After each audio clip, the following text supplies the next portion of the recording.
We're going to get started here in about 2 minutes, so give me 1 second to get everything set up and welcome this evening. I need to...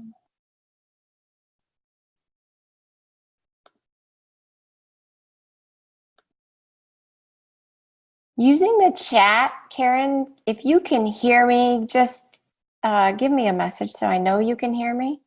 And then I'm going to go to screen share in just a second. Welcome, Seaton. Awesome. Okay. We are recording this, so if later on you want to rewatch it or you want to share it with somebody, you'll be able to do that as well. Awesome, awesome, awesome. Okay.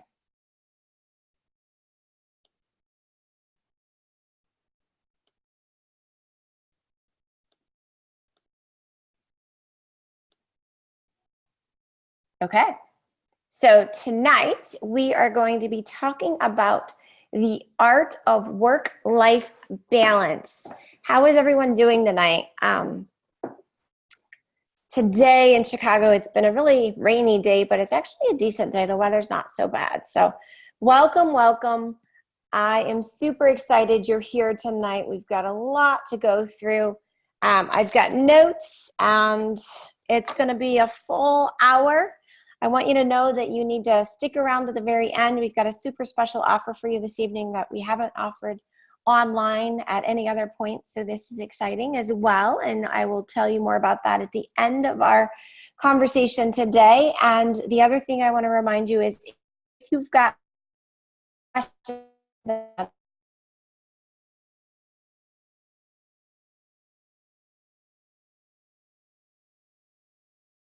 I will go through that chat box and we will have time to go through and answer those questions. So just throw them in the chat box.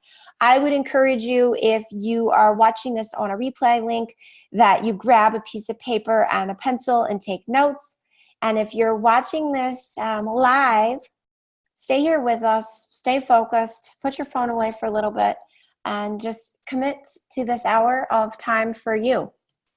So hello and welcome to the art of work-life balance. I'm so happy that you've decided to join me here today and to take the first step in achieving a better work-life balance. Sometimes it seems like things can be impossible, right? Especially when we talk about work-life balance. But hopefully you recognize that there are simple steps by the end of our evening together that you can do to get more balance in your life. And we're going to talk through some of those steps. My first question is, how is everybody doing tonight? So if you just want to throw a thumbs up in the chat box or let me know how you're doing, I'd love to see that as well. And I want to acknowledge each and every one of you for showing up today. I know it's been a beautiful outside in some areas and a lot of areas of the country. It's been raining and there's a lot of people that are concerned about the hurricanes. And so I do want to say thank you for being here. It's one of those last days of summer, right? But you took the time for your own health and your wellness tonight. And I want to say congratulations. You made the intention and you're here. I want you to know I'm truly appreciative.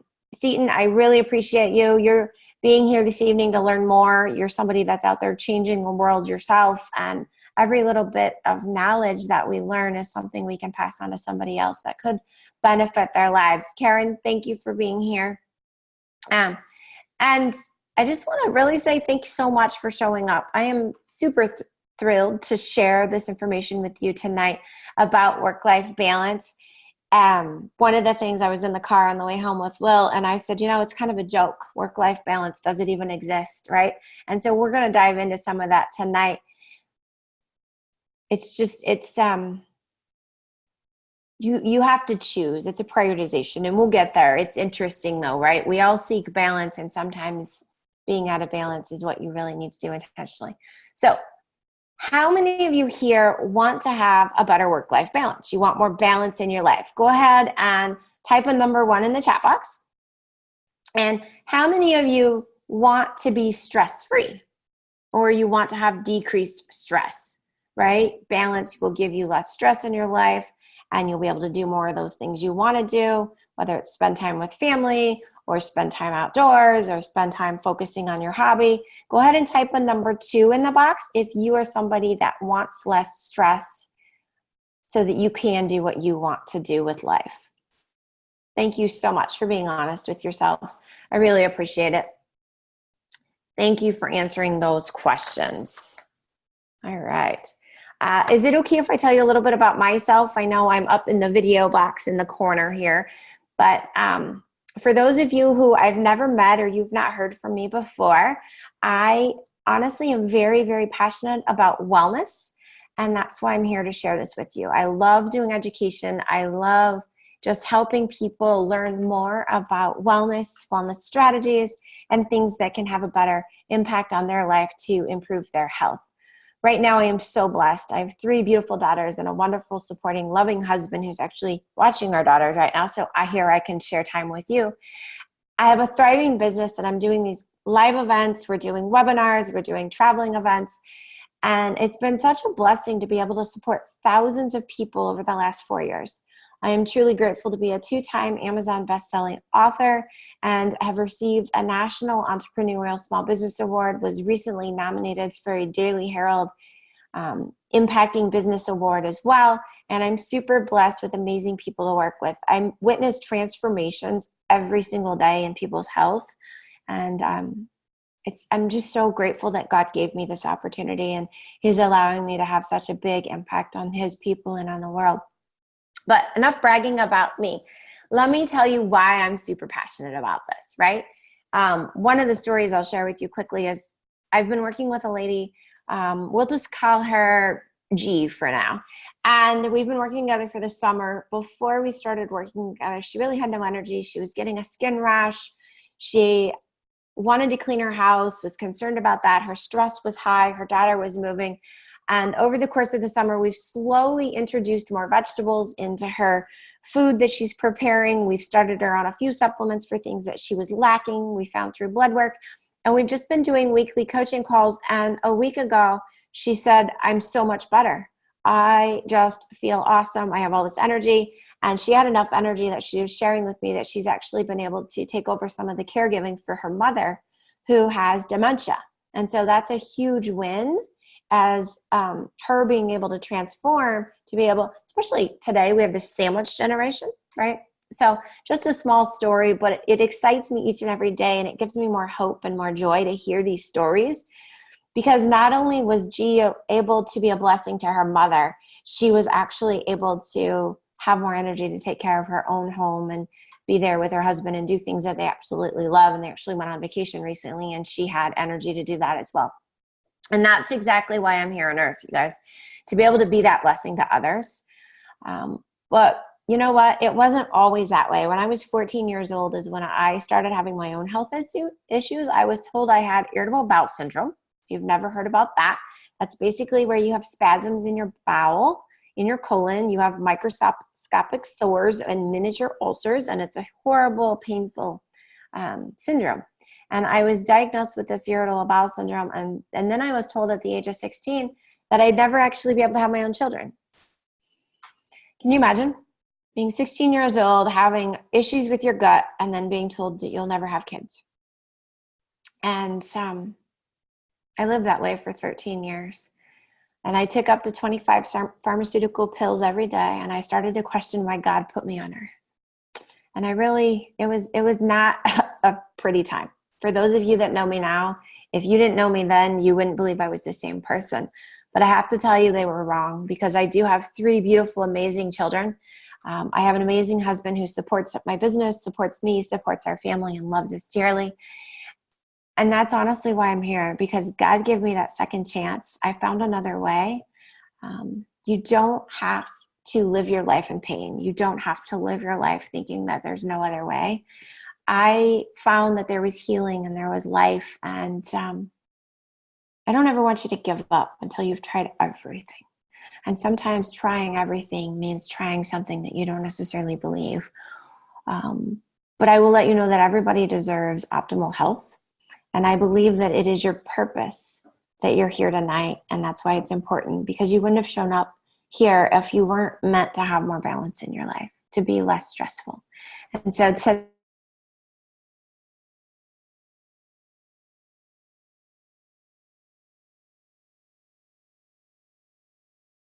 up most mornings with take any medication, pharmaceutical drugs anymore. And I actually choose to be here on earth to help more people. And God allows me to do that because I am helping his kingdom. I'm here tonight to show you how to have more balance in your life and to find ways to be less stressful. Okay. What I'm going to share with you tonight and what we're going to go over is we're going to talk a little bit about things that make us out of balance, things that cause us not to have that work-life balance. And then we're going to talk about ways that we find balance, ways that we reduce our stress, and we release those negative beliefs that we've been told about work-life balance. Okay. First of all, I'm going to talk about those common problems. Then I'm going to talk about the strategies, and then I'm going to talk about how you get support so that you have the right mindset to overcome your own stressful problems, okay? So with that, we're going to get started. All right. So first things first, the thing in your pocket, the thing next to you on this table, right? Maybe you're watching this Zoom live video training on this device. Perhaps it's charging your smartphone. I'm guessing you have one. Most of us do. Actually, 77% of Americans have a smartphone. And it's honestly, the smart device is a fantastic creation with awesome, fantastic tools. You've got the answers to almost all your questions at your fingertips. You can reach anyone at any time, anywhere in the world. And best of all,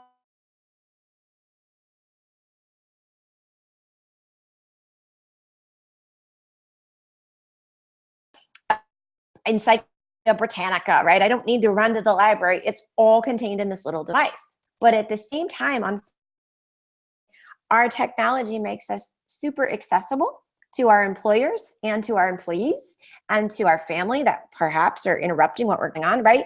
And around the clock at all times if you don't actually shut it off. And most of the time it's because we're glued to the device and it gives us a notification. And once we have a notification, we have to check it. And therefore, we have no boundaries. And it's really hard to draw boundaries then between your work life and your personal life.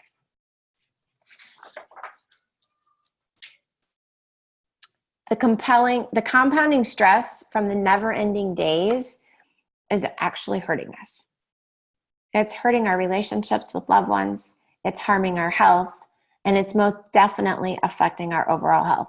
How many of you went to a restaurant and you've sat across from somebody at a table and never actually uttered a word because you were each on your phone? Or you sat across from somebody and you texted each other back and forth even though you were sitting right in front of each other? Go ahead and throw a number 3 in the chat box if you have ever been that person. I can tell you that I've been there. I've been out for a meal with my husband, my loving, supporting husband, and he has been paged by work, and all of a sudden it turns into a silent personal meal by myself, even though there is a loving person on the other side, just because there are no boundaries, right? And that device is constantly there. You've likely joined us here tonight because you've been spending too much time enveloped in work and not enough time doing those super important things for you.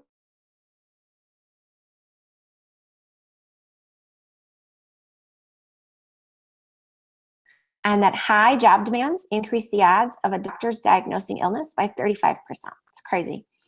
Research also has shown us that long work hours increase the chances of early death by 20%. That's way too high. And that long-term overworking can lead to anxiety, depression, high blood pressure, insomnia, and a weakened immune system along with adrenal fatigue, okay? Compromising your health is honestly not worth any job. I'm going to say that again. Compromising your health is not worth any job. And I say that and I repeat it, and it's with passion because even my job of helping other people is not worth compromising my own health. It's not worth compromising my family or my spirituality. You have to put your values first, and in doing that, you will find more balance. Letting go of perfectionism. So we're going to go back for a minute. Think about when you were in school, right?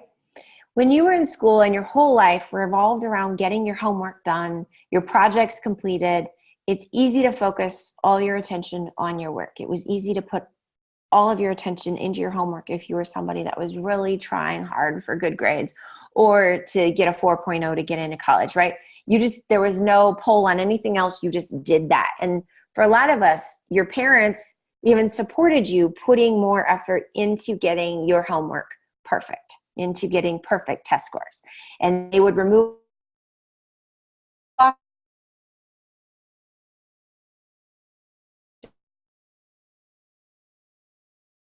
you're a type of person that has been energy focusing on school, those perfectionism habits have likely followed you into adulthood.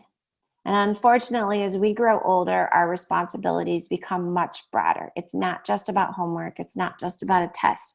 We now have houses to maintain and spouses and children and vehicles, and we have our job, right? And we have all of this other stuff going on. And instead of spending our free time studying for a test, we have to balance relationships, errands, and even our children. And at this point, the idea of achieving perfectionism becomes out of reach. The first step to achieving work-life balance is accepting that. And I love what Brené Brown actually says. She says, they're doing the best that they can in that moment. Every moment is something else. There's always something else going on.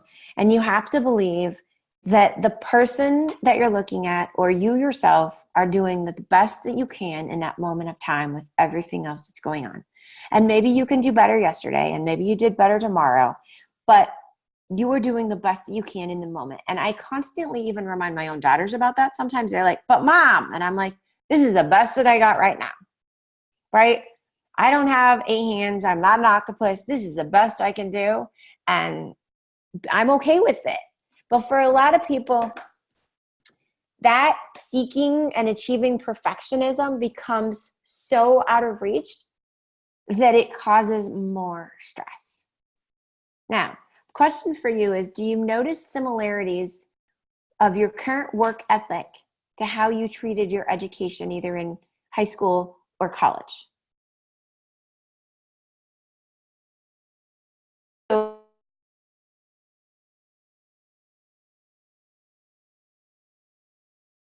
big grades, you strive to turn in the perfect paper, you strive for the perfect art project, and now you're doing that at work and you're putting yourself into stress because you're striving for perfection, when sometimes all you got to do is just try a little bit and it's enough for that moment in time. So not long ago, it was a badge of honor actually to work 7 days a week, 12 hours a day. And I can attest to this. I am actually behavior coaching and training and teaching and just coaching people away from this. But how many of you growing up, your dad or somebody you knew put in 7 days a week, 12 hours a day, and they would come home and it was like punching the clock, right? Thankfully, that hard work meant that the play hard mentality, is falling on the wayside is what happened, right? So we worked and we worked and we worked and we worked and we got out of balance and there was no time left for play. There was no time left for vacation except for those 2 weeks off you got a year. There was no time left to go and take a walk in the evening. There was no time left for much of anything other than work, eat, and sleep. And if you've been there, I want you to put a number 5 in that chat box. If you've had that life of work, life, work, eat, sleep, work, eat, sleep. I can tell you I've been there. I've put myself there. Recently, I put myself there again, and I met with my own coach who said, how are you doing? And I said, I'm on the verge of overwhelm. I've said yes to many things once again, and I need to pick and choose what I'm doing and what I'm not doing. And I need to refocus because I was working and working and working and working. Now, when you have that realization, that's awesome because realizing the harm is the first point in making a difference, right? Instead of striving for perfection, you need to strive for excellence. Excellence in your values, excellence in your purpose in life, excellence in loving yourself, not excellence in the work that you're doing necessarily. We're beginning to understand as a culture that personal wellness is important and that mental health should take priority over work. We are also achieving the levels of wellness often. Achieving those levels of wellness often also means letting go of being perfect. It means doing the best that you can in that moment in time. It means shooting for your own personal meaning of excellent, knowing that tomorrow could be even better or tomorrow could be even worse, but this is excellent right now. So how do you define excellent for yourself? What is your definition of excellent? You can put that in the chat box. I'm very curious about those. Definitions of excellence could mean just getting it done to check a box. Definitions of excellence could be getting it done without any grammar mistakes, or getting it done so that it can go to the editor, or getting it done so nobody gets sick if you're in the manufacturing business, or nobody gets hurt, right, from a safety perspective. But it doesn't necessarily mean that it's 100% perfect. If you don't have failure, you don't learn from your mistakes. And how do you get any better? Because if you were always perfect, there would be no room for improvement. And if there's no room for improvement, there's no creativity, and life gets boring. So don't wait for perfect, honestly. Just get it done. Get it as close to excellent or as excellent in your mind as possible, and then send it out into the world. If we strive for perfection, there's so much stuff that I've done that you would never see. There's cookbooks we've published that need edited, menus we put out with there's recipes that work with certain types of flour. Never any you waited till it was perfect. A lot would never ever even start something because they wouldn't know, they would be scared of just not getting perfect, right? And so that's one of the things that gets us out of balance, is that striving for perfection. All right, we're going to go back to technology for just a second. The second step in achieving work-life balance, besides giving up on perfect, right? Number one was giving up on perfect. The second one in achieving work-life balance is learning when to unplug. For example, deleting your work email off your smartphone, your personal phone, so that you're not tempted to respond during off hours is one great way to establish clear boundaries. Or on an Apple phone, you can actually shut off your notifications. You can go into settings and turn off notifications at certain hours of the day. That would be another way to unplug. Personally, my notifications stop at 7 p.m. and don't resume till 7 a.m. So if you've ever tried to text me in the evening or sent me an email, you normally don't get a response, because those are my boundaries. Those are my time for family. Those are my time for me. That's my time for yoga. That's my time to worry about my own wellness, not even worry, but to focus on it, to put values there, time to read, time to do this personal stuff, right? So that I can be there to help everybody the rest of the time. Another thing, of course, might mean that you give your colleagues a heads up first that you're going to have boundaries, that you're going to not respond during certain times of the day. I'll share another story with you. So in corporate America, I tend to work a lot with executive vice presidents, and they're very demanding. And if you've ever been a VP or you've worked for a VP, you know what I mean by demanding, right? And there was one who had my cell phone number, which was fine during the week. He was very, I'll just text you if I need anything. And at one point he texted me on a Sunday, and my response was, today is family time. Today is time at church. I will respond to you tomorrow morning at 7. He didn't send anything back. I didn't worry about it. I didn't fret. I didn't care if I got fired. Those were my boundaries. And I got in on Monday, and on Monday at 7, I turned my phone back on. I went and found exactly what he was looking for, sent it over to him. I got into the office, and he actually said, I respect you for that, because I have a hard time saying no and spending time with my own family. And so by me putting some boundaries in and saying, no, Sundays are for me and God and my family, it built deeper respect. It was really cool to see. But it also allowed him to realize, like, I need to make this improvement for myself. So I would encourage you, in the second step of achieving that balance in your life, is to find time to unplug. Find time to turn your phone off, shut off the notifications, whatever is going to work for you. But do give your colleagues a heads up. Understand that there are times when You just have to have your phone turned off to enjoy the moment.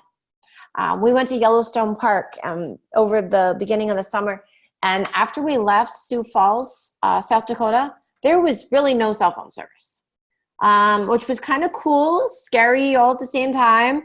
And we lived for about 4 days with intermittent cell phone service, barely no service. It was amazing. The girls learned to read a paper map because there was no Google Maps. And there was no call interruption. There were no instant text messages. There was no, let's get on Facebook for 2 hours and surf around. There was none of that because it wasn't working. And it was an unplanned unplug, but it was so appreciated after the fact.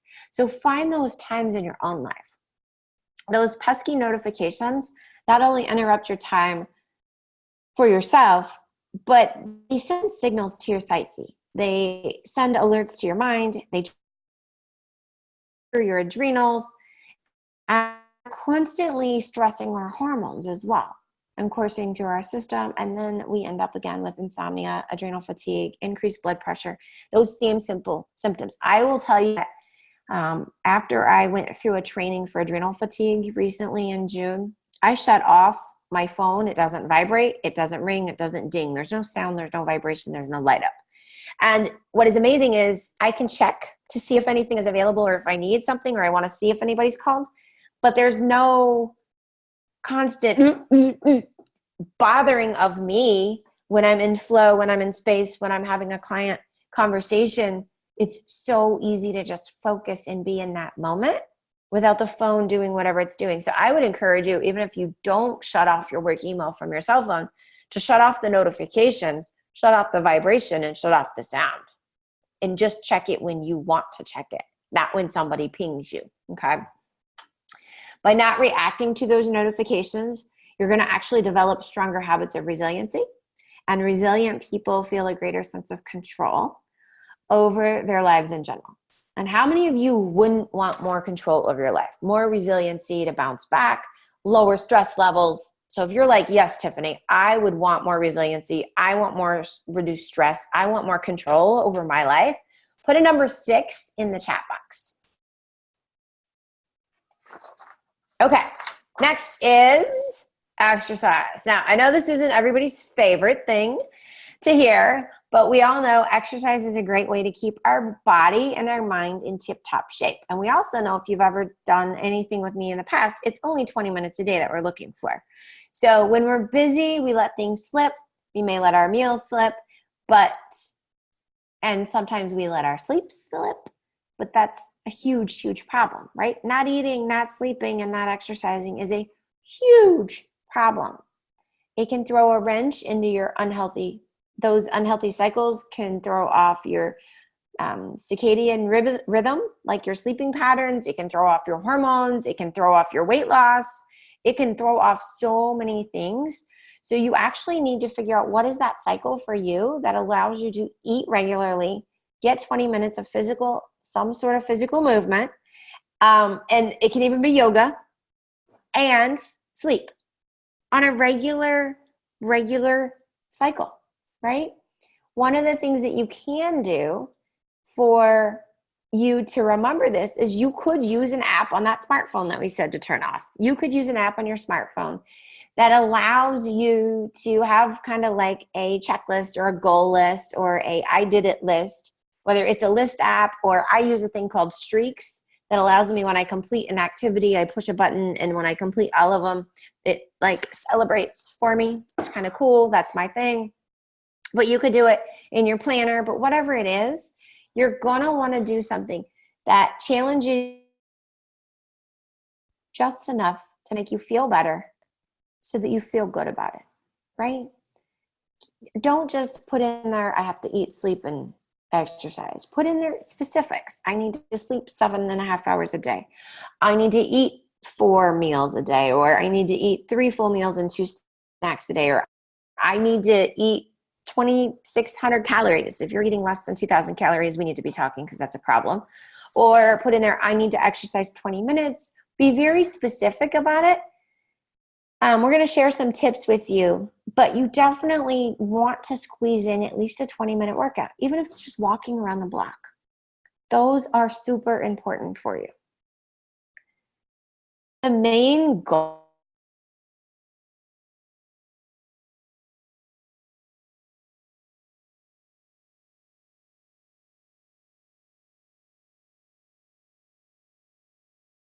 even 10-minute yoga or something that is you, something that your inner child enjoys. So maybe it's a sport from when you were a child. Maybe it's riding your bicycle. It's something I started doing again recently because the girls will learn to ride with no training wheels. And riding a bicycle outside was something I loved as a kid. And it's super fun again. Another sport that I loved growing up was baton twirling. And we were in the garage over the weekend. We spent a ton of time outside. And I actually saw my case with all my batons. I did not get it out because I didn't want to teach my children over the weekend. There was too much going on how to twirl. But at some point, I'm going to pull that out and I would love to show them how to twirl. And that's great exercise from all different, anyway, it's like dancing and baton twirling. So dancing, right? Something people love. Get out there and have a dance party. Have a dance party in your kitchen. Have a dance party in your bathroom in the morning while you're getting ready and brushing your teeth.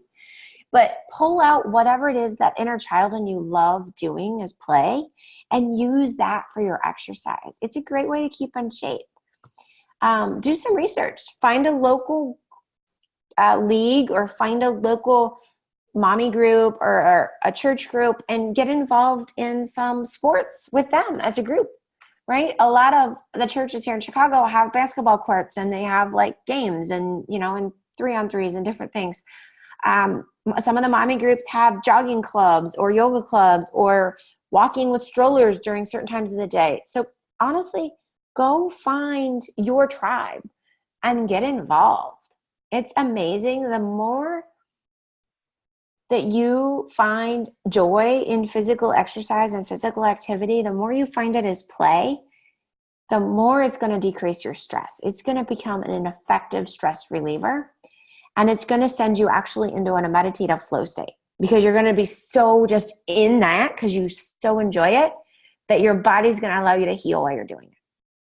And being in that meditative state while you're doing movement is magical, truly magical. You walk away feeling refreshed. You may even walk away feeling like you've had a nap. It is honestly one of the best ways for you to be able to find balance because balance is not just work life. In the world of functional medicine, balance is work, play, love, health. And there's 4 components, not just 2.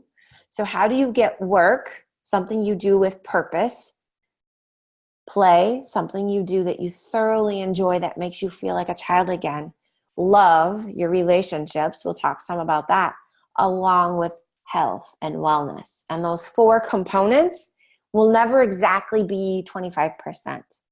Balance is when you have them working for you and your body is giving you what you want. Sometimes that means you're putting in 40% in work and only 20% in play. And other times it means you're putting in 60% in play and 10% in work and, and 30% in love or whatever it is. But between those 4 quadrants, that's where you're going to find the balance. Now, speaking of meditation, right? Speaking about meditation, many great thinkers and doers section off time in their day for a few moments of meditation. I'm actually going to give you a few people who meditate every single day. About it in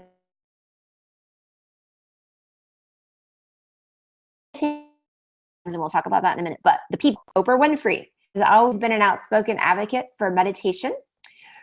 Rupert Murdoch, he is from News Corp. He's News Corp CEO.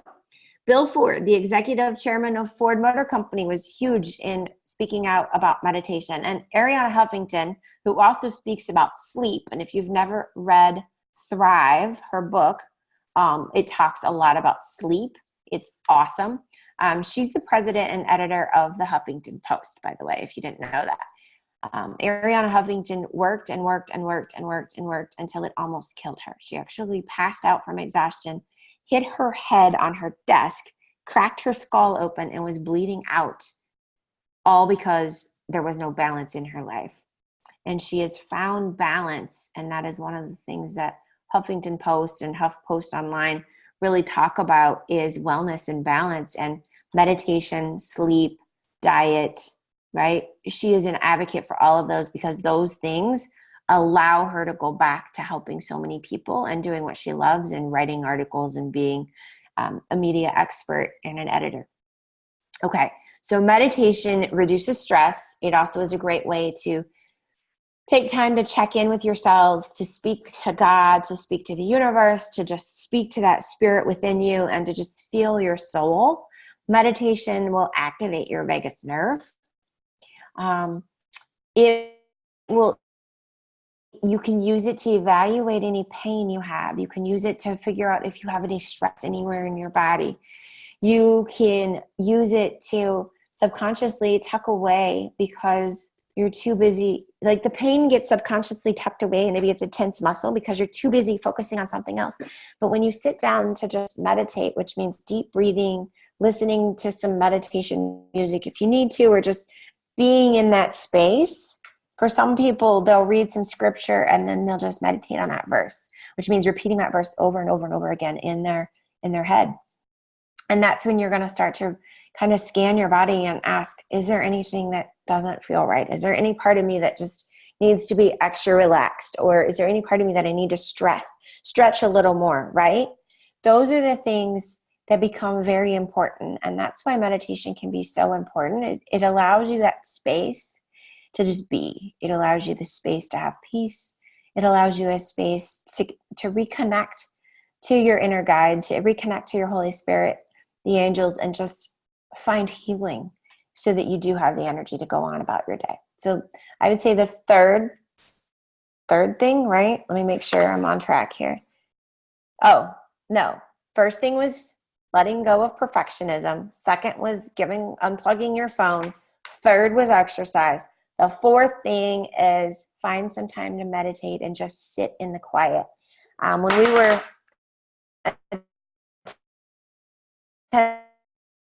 attending Willow Creek, the head pastor was 15 minutes of just being there with God.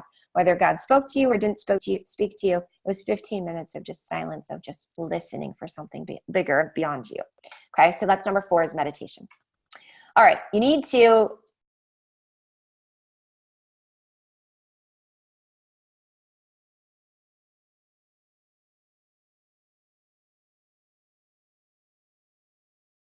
if you're in any kind of manufacturing, there's like these types of waste. But in your personal life, one of the things that gets you out of balance is having waste. Things that don't actually get you anything and are just a huge waste of your time. So a big step in ensuring that your relationship with time is healthy is first to identify what's important in your life and to keep those things prioritized. What are your values? If you've never sat down with a piece of paper and wrote out your values, you should spend some time doing that. In the chat box, give us like your top 2 values. What are your values? My values personally are spirituality. Another value for me is family. And another value for me is healing. And those are like 3 of my huge values. And if what I'm doing doesn't support one of those 3 things, I might need to say, no, that's not part of my agenda, not happening, right? So what are your values? What is really, really important for you? What are your top priorities? From there, you need to draw firm boundaries, not lines in the sand, but you need to put up brick walls, okay? And those boundaries are there so you can devote your time to the things that are highest priority for you, whether they're people, activities, hobbies, whatever they are for you, your purpose in life, maybe that's a priority for you. If you want to take up meditation and realize that you have a game on your phone that you notice you're always turning to, then delete it. If you find that you come home from work and you think you're going to read and relax and have a glass of tea and all of a sudden you find yourself watching the television over and over again, shut the cable off. Just call them and tell them you don't want their service anymore and ask them to disconnect it. Put the money somewhere else. For other people, there could be, I don't know, but you're going to find things within your own life that are a huge time waster for you. Think about how you might be able to replace all those minutes with some quality time to check in with yourself, or to check in with your spouse, or to check in with your kids, right? If you have a habit of spending hours at night watching TV, or hours on the weekend binge watching, but wish you had more time to maybe start a website, or more time to take your kids out to the park, or more time to just hang out with your spouse, or more time to clean your house, or whatever you're wishing for more time is, you need to really get rid of the TV then. You need to prioritize what you wish you had more time for, and stop wishing and just taking the time for what you want it for. If you're a sucker for online videos and find yourself getting dragged into the vortex of gaming or cat videos on YouTube, or I don't know, you can download a productivity app for your cell phone so that you can monitor, or even a productivity app for your laptop so you can monitor where you're spending your time. Because for some people, you don't even realize where the time is going. You just know you don't have enough of it. And so maybe for you, it's getting an app to start to look at where is the time going. So then you can look and say, what is truly not in alignment with you and your priorities and your values, and remove those things. Do you see a trend here? A trend in what we're talking about? All right. What is very interesting is, I love this. You cannot pour from an empty cup. You cannot tip a vase over without it breaking. You have to fill yourself up. You have to fill yourself up before you can help other people. And this was something I personally had to learn. There was a point in our 10-year journey where I wasn't filling myself up, and I was helping, and I was taking care of everybody else. I was reaching for a vase, but I can't reach it. And all of a sudden, I was sick. I was cranky. I was sleeping all the time. I couldn't take care of myself. I couldn't keep up with emails. I couldn't keep up with my own kids. And I realized that I hadn't been taking care of myself. I had forgotten to take supplements. I had quit working out. I was eating junky food again, even though it was gluten-free. And I wasn't taking care of me. And I had to go back and say, all right, I got to say no to a bunch of other stuff so I can prioritize myself. I have to say no to a lot of other stuff so I can go back and prioritize myself. And if you've looked at where we went this last year, you might say, like, I never see Tiffany at networking events. You're right. It doesn't align with where I'm headed in business.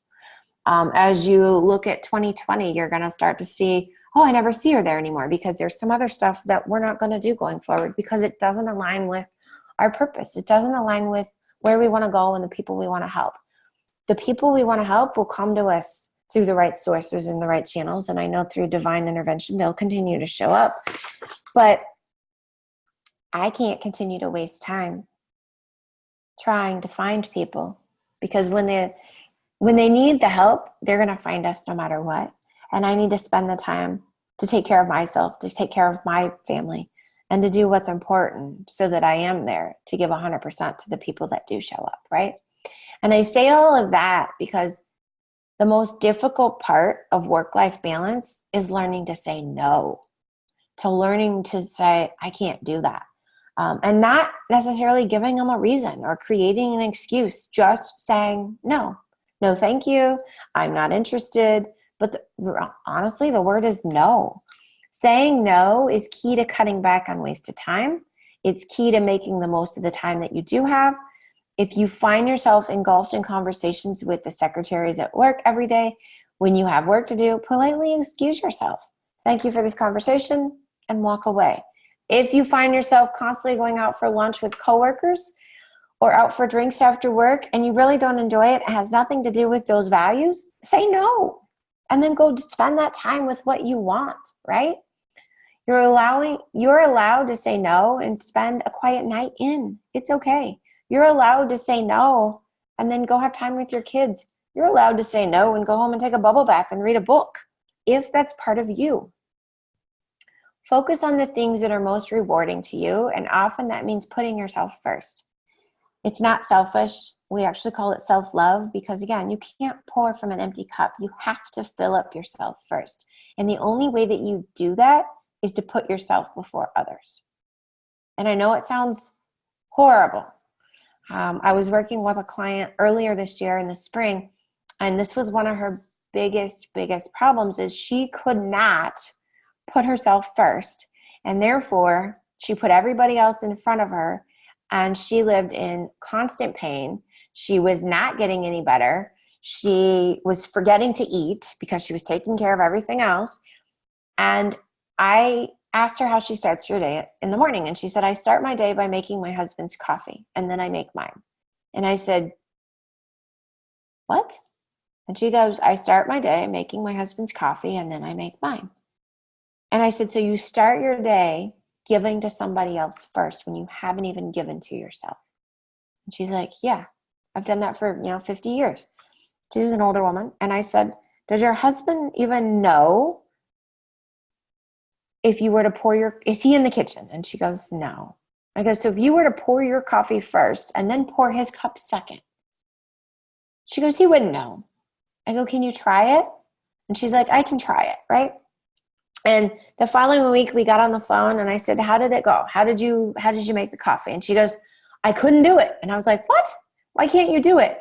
And she goes, it's a mindset. And that, you guys, is the biggest reason that coaching is so important, because we're there to help you shift the mindset.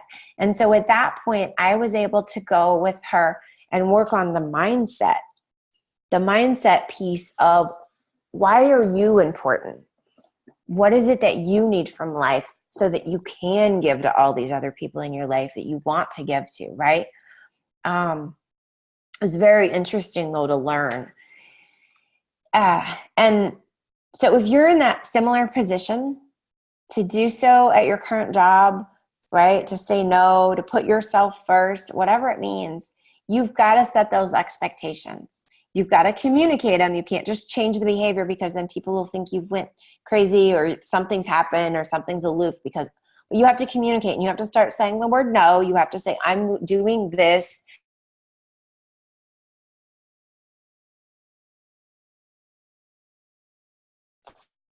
It's your right to negotiate, because your time is precious. You can negotiate with your boss. You can negotiate with your coworkers. You can negotiate with your children. You can negotiate with your mother. You can negotiate with your spouse. Your time is precious. You have 24 hours a day, only 24. You don't get 26. You don't get 30. You get 24. How you choose to spend them is your decision. And don't ever say, I don't have the time, because you have the time. You choose how to spend that time, and that is your choice. And so you have to decide, what are your values? What are your priorities? What are you going to stop doing, kind of from our list of 5 things we talked about this evening, to choose to spend your time to give yourself more balance, right? It is definitely okay to say no. Okay. Now, these are tips on learning how to say no, because for some of us, we need to figure it out. We've never done it before, right? For many of us, saying no can be very difficult for a very good reason. We want people to like us. We feel judged if we say no.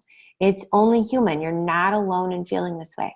Even people who write and strategize for a living can have a very difficult time saying the word no. When you're being asked to do a favor by somebody that you care about, it's super hard to say no, but sometimes you have to say it.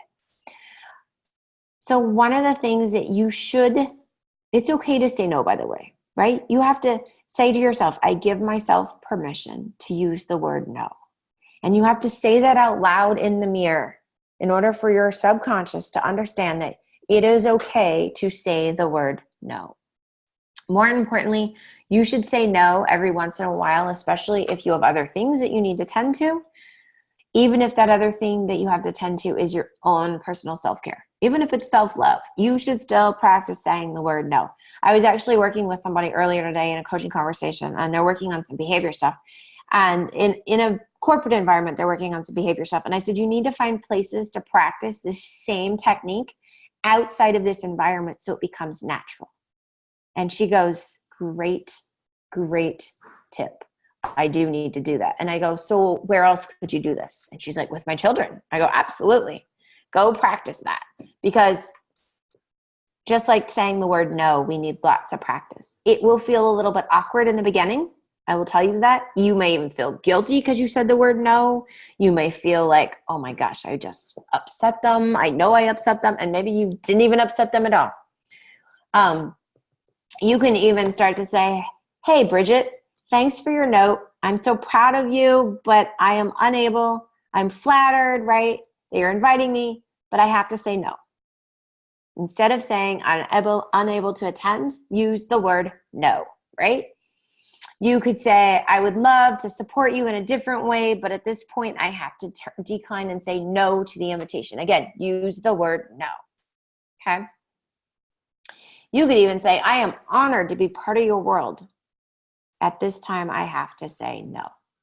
You don't have to explain why. You don't have to tell them you got to go wash your hair. You don't have to tell them anything else. You just can say, I have to say no, okay? Okay, now, do you ever feel like your workday is normal? What is normal? A lot of you know that I don't like the word normal, just like I don't like the word fine, and I don't like the word perfect because they put everybody in a box. And so this is an interesting slide, but do you ever feel like your workday is normal? First of all, let's put normal in an intentional context, so we're all talking about the same kind of normal. Normal as in for humans to work this much, okay? So what is normal in a workday for America? I'm going to throw some statistics at you. The United States ranks number 30 out of 38 countries for work-life balance. Number 38 is like the worst. Number 1 is the best, and we're at number 30 for work-life balance. So yes, your normal workday probably doesn't feel great. That's probably why you're on this call tonight, right? So here's some stats from European countries that actually rank much higher on the scale of work-life balance. So let's look at the Netherlands. In the Netherlands, they get to work 4 days a week. Their work week consists of 29 hours. When was the last time one of you worked 29 hours and that was your full week and you got paid in full? In the Netherlands, they have paid vacations, paid maternity leave, paid paternity leave, and the right to reduce hours to part-time without losing their job, just because they need to, or they want to, not even if they need to. All right, how about Denmark? Denmark's also at the top of the list of work-life balance. In Denmark, the choice of when you start your workday and whether you work from home is your own decision. So if you want to start your workday at 10 a.m., if you want to start your workday at noon, and whether you go to the office or you go to the building or you work from home is completely your decision day by day. A minimum of 5 weeks paid vacation is required for all workers in Denmark. In the US, we get 2 weeks paid vacation if we're lucky. How about in France? France is lucky because they get to enjoy a policy that encourages the employees to disconnect from work email while off work. So in France, they highly want you not to be connected to work in your off hours. They are federally mandated to 25 vacation days a year in France. Now, to France, Denmark, and then the Netherlands. So what is your normal workday? Your normal workday is not the normal American. It is probably the normal American workday. It is not the normal workday for the world. And so there's a lot of improvement to be made in America when it comes to workdays. Don't fear though. There is definitely hope, right? Not only do employees benefit from work-life balance, but employers benefit too from their employees having a better work-life balance. The numbers actually, the scientific numbers show that employers that prioritize work-life balance rake in more profit. Is that not cool? Like go into your boss and be like, you know, if I had more time to do these things and I had these boundaries, you'd be more profitable. The science shows it. So we'll get you the links if you do want reference information, but it's so true. You have better health, therefore you're more effective at your job. You have better focus because you're not tired, and there's so much that goes into this.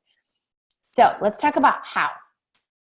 when employees are overworked, we're going to start there first, they get burned out and get considerably less done in the workplace. How many of you feel like by 2 o'clock in the afternoon, you're just kind of done for the day and you've checked out? That's a lot of people in America. In fact, studies have found that stress and fatigue can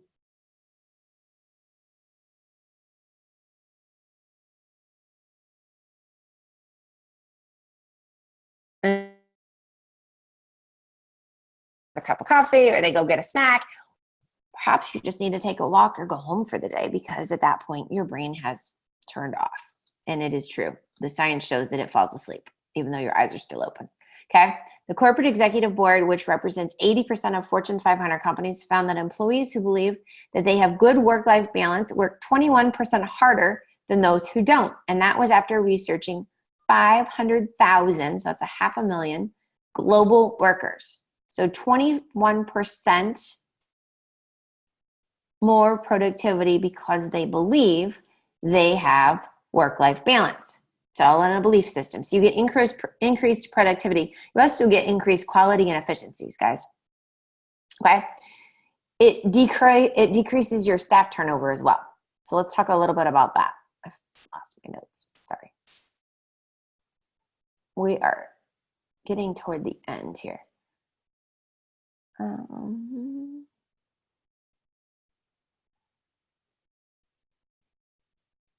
I'll find my notes in just a second and we'll be good to go. Okay, here we go. The cost of replacing workers because the company loses productivity when a worker leaves a job is inevitably a learning curve for the next worker that you hire or the person that you promote up just because the company lost somebody. So having the ability to decrease the turnovers actually will increase your profits. One study found that more than 1 in 4 employees at an organization who perceived no support for work-life balance plan to leave their employer within the next 2 years. And I have to tell you that all of the research coming out of the millennials and the Generation X is there is no loyalty to an employer. So if you are an employer and you're watching this and you have a small business or a big business, you really have to think about, how do I help them feel like there's work-life balance? And we'll talk about some suggestions. And how do I actually get them time to do what's important to them so that they're more loyal and more productive while they are at work, right? And that becomes important. One study found that more than 1 in 4 employees will actually leave, right, in the next 2 years because there's no balance. They just feel overstressed, overworked, and they want what they perceive to be work-life balance. For workers who felt that their employers did support work-life balance, only 17% plan to leave. And so that's a smaller percentage. 89% of HR professionals reported an increase in employee retention once they started implementing flexible work arrangements. And it is true proof of the importance of vital balance. So here we go. We're going to talk about ideas if you are an employer, or ideas for you to take to your employer. So if you're an employer, what can you do to encourage work-life balance at your company? Whether you're a small business or you are a large business. What does this look like? I am glad you asked. All right, so here we go. We have a list. Okay.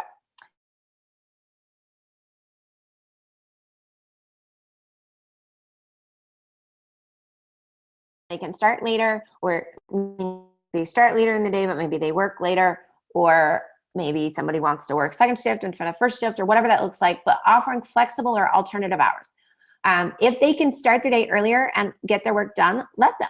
If they want to work 4 10-hour days and have Fridays off, maybe that's an option. Allow them to work from home if it's appropriate, depending on the business. Offer more time off, especially when it comes to maternity and paternity leave. Understand that by supporting your employees, you're supporting your business, right? You could potentially provide child or pet care options if possible. If you've ever seen from Menlo or Joy Inc., Richard actually allows people to bring their kids to work if they're under a certain age. So you might have babies in carriers because it's okay in their environment. They're in an office. It's not manufacturing. But depending on what it is, and they wear them in carriers, and it allows them to continue to breastfeed the mothers. It allows them to come back to work, but also to be productive and enjoy working, because a lot of women are not necessarily wanting to be a stay-at-home mom, but they feel like they have no choice. So you could offer those options. It's not uncommon for employers to offer low-cost childcare options in the workplace. If you're an employer and you can take away the stress of helping them find childcare, that's actually a benefit to you, and they're less likely to leave. Same thing for pets. If you can work with a local doggy daycare or kitty daycare and get a discounted rate for your employees and then offer them that is looked at as a huge, huge benefit. Hosting company-sponsored family events like picnics, cookouts, pig cookouts,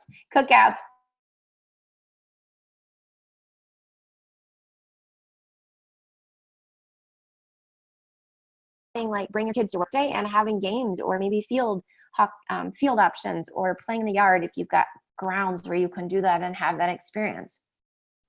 If you guys have other suggestions, please share them. The other thing that I would add is giving health coaching to your employees, offering that as a benefit. And I can help you with that. I actually work with a company that offers health coaching and an app for work-life balance and health on their smartphone.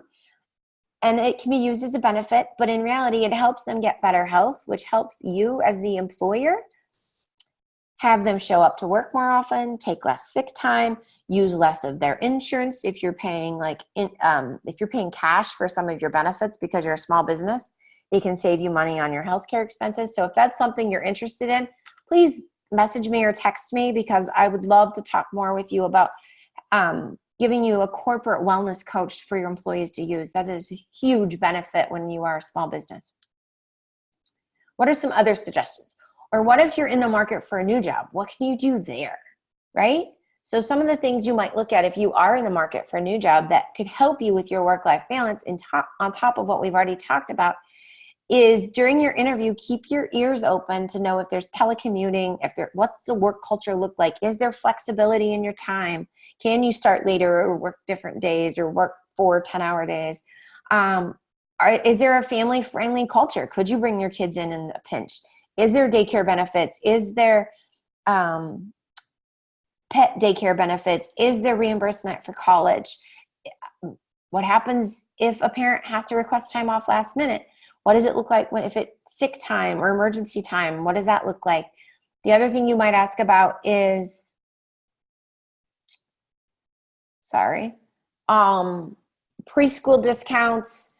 You might ask about vacation time, right? But looking for those ways that you know that it's a family-focused environment. It's a family-focused business, and they care about not just their product, but they also care about you and your family, right? They may even offer you a health coach or a wellness coach or free counseling or whatever it is that you could use to fill your cup back up. And so I would tell you to leverage all of those opportunities. Now, other work-life balance techniques for parents. Bringing your child into the office when and if you can and let them see photos and artwork sitting around your workspace. Let your kids see that you bring them to and you look at them and you focus on them throughout your day will actually give them a sense of balance themselves, to know that you just don't disappear and forget about them during the day. It will not only allow your child to feel included, but it will also help them with integration of things so they understand what it looks like to work. It allows them to start to understand what to do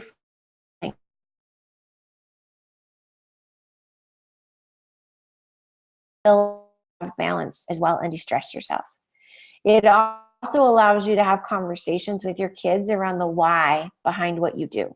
Because for a lot of us, our job is part of our purpose. It's part of our plan. It's part of something we do to give back, especially if you work in a not-for-profit or you work for a company that you really, really feel is amazing and awesome and they give a product out to the world.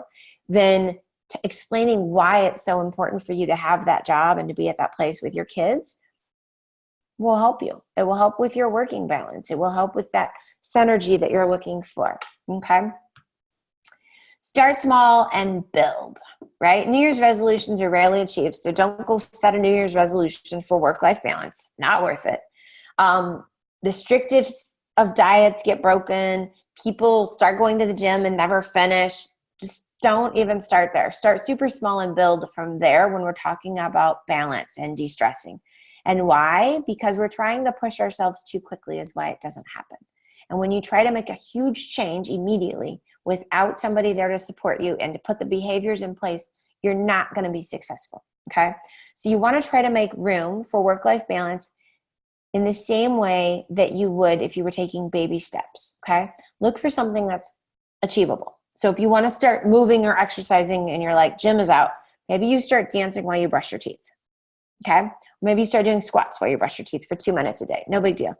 Maybe you come home in the evening and you turn music on instead of the television. And that's like starting, right? The small steps to decompress and not waste time, right? There's a lot of different things you could do, but you definitely want to start with something realistic and something sustainable that you're going to continue on and make it a habit, which will then become a behavior.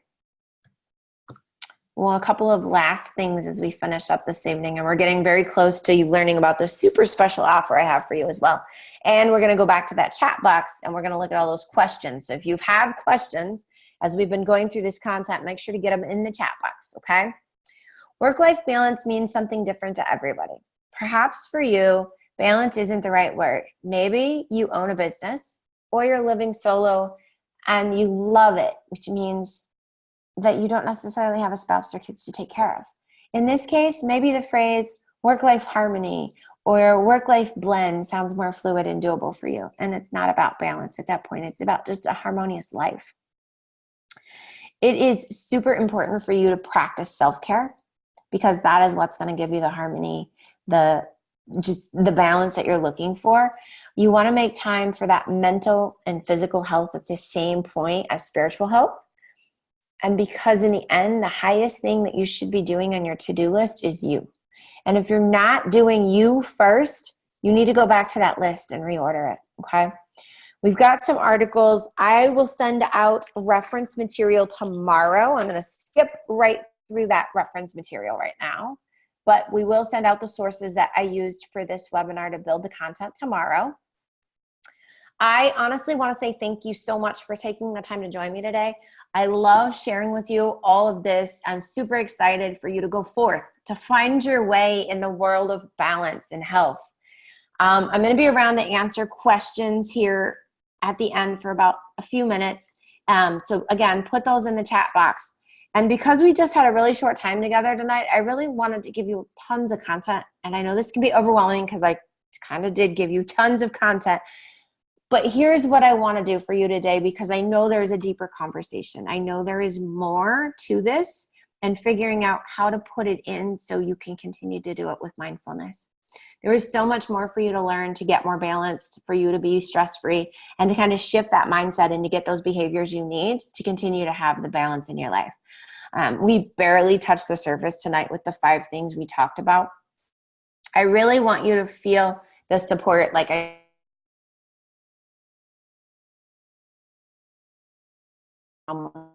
dementia. She's been dealing with and becoming an empty nester and all of this at the same time. But honestly, she just feels better overall after every session we have together. And it's super exciting. You can hear it in her voice. You can see it. It is the most wonderful thing. I want you to find that. I want you to have that. I find that there's so many people struggling in the US with their health and wellness. There's actually 86% of our population is dealing with a diagnosed disease. And for many of them, stress is a trigger.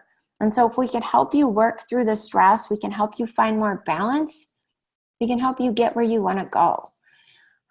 It's not about necessarily just treating the symptoms. It's about getting at what is underneath, making it worse and getting it out of there.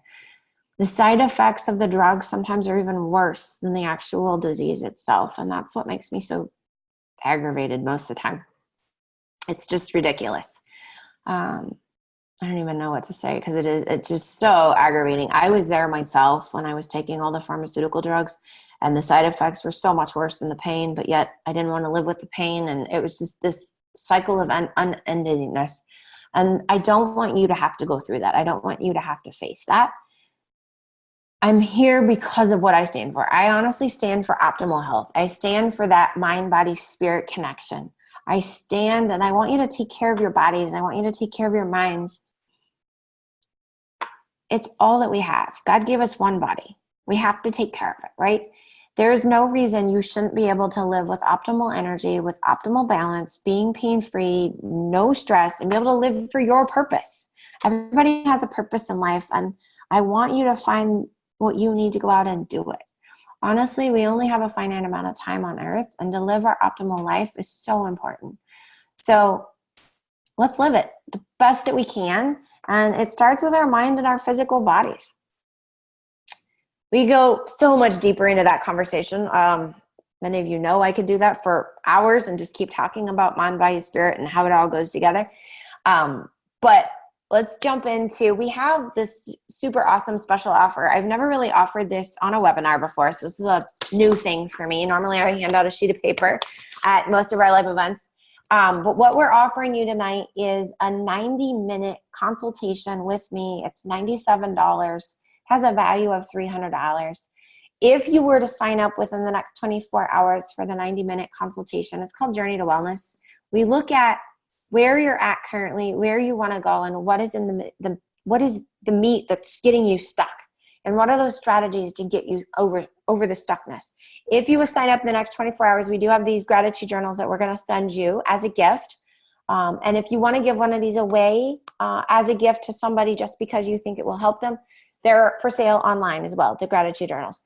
For those of you that sign up for the $97 90-minute consultation, here's what we're going to do. Like I said, we're going to get on the call and I'm going to be like, hey, Karen, let's talk about where you want to be in 6 months. What is that?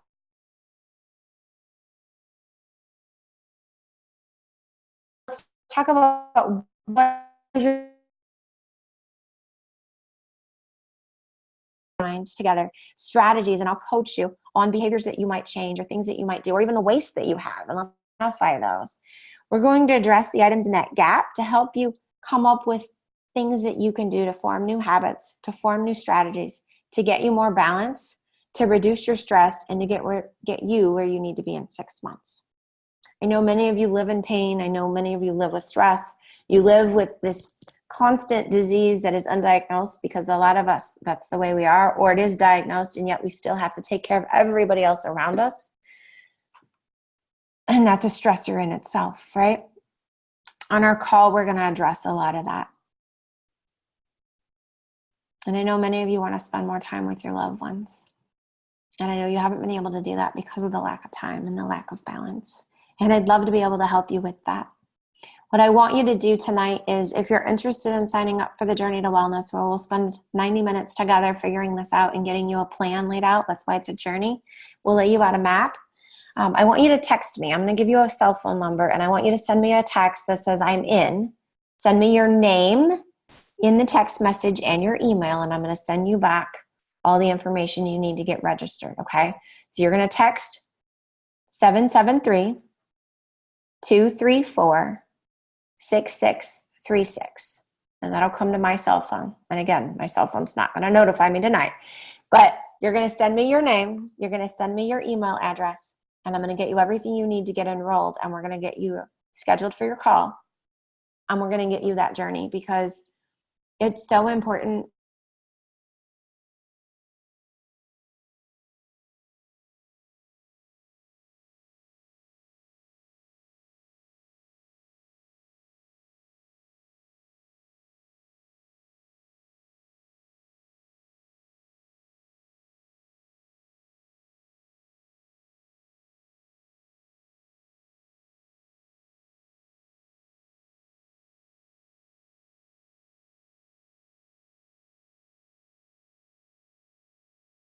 A consult for a Journey to Wellness, a 90-minute. I am also going to give you a free downloadable anti-inflammatory meal plan, and we're going to get you access to a food, mood, lifestyle journal, so you can actually track your habits and you can start to see your own waste, okay? I am going to stop sharing the slides and stop sharing my desktop. And we're going to go back to the chat. And I'm going to go all the way to the beginning like I promised I would. Hey, everybody. Hello, Miss Regina. So let's see here.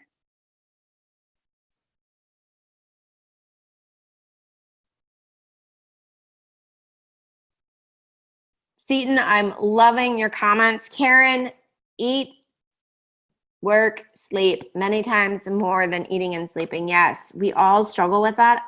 And we have to figure out, how do we say no to work and how do we say yes to the things that are super important to our values? And that's one of the things we can do on that consultation call. Yeah, I love, okay, so we were talking about saying like, it's good, it's excellent, it doesn't have to be perfect, it's excellent. And with the decision is wrong, and there was only one perfect person, and that's so true. That was God. All right, so I love that idea. You can always adjust. It's okay to fail. It's okay to fall down and get back up. As the girls have learned to ride their bicycle over the last 3 weeks, they have learned that you shouldn't ride without shoes. We had another one learn that today. She walked in with her toes all skinned up. But you can't tell them over and over again that you have to put shoes on. They have to feel it and realize that they failed to have that own success, right? And to learn from it. When it comes to values, prayer life, family, work. I love that order, right? God, family, business. Those are mine. God, family, business. But those are amazing. And so it is true for those of us that have to learn to say no. For a lot of us as kids, we were always told that we had to say yes and then figure it out. Or we were told to say yes, but. And I'm actually retraining some of my coaching clients currently to say no, therefore, and then negotiate. But always start with no, because it triggers something different in the mind than if you start with the word yes. If you start with the word yes, they hear nothing after what you say. They just heard the yes. But if you say the word no, therefore, or no, we're going to negotiate, they hear the no, and then they're still listening because they still want whatever they've asked for, and they're trying to then figure out, well, how do I get it? Or how do I compromise and get part of it? So always start with the word no. It's 2 letters. It's really easy to say, and it's the same word in multiple languages. Okay.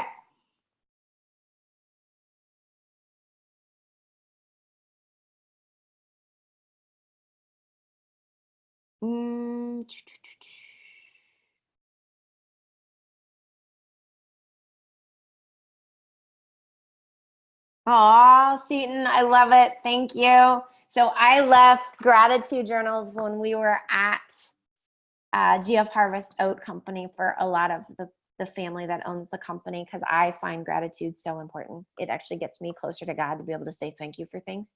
And so Seaton put in the comments that he owes me for coaching while I was out there, and he didn't even realize it, because pain, busy, issues, but as long as you have love is all that it needs, and it works out. And it's so true.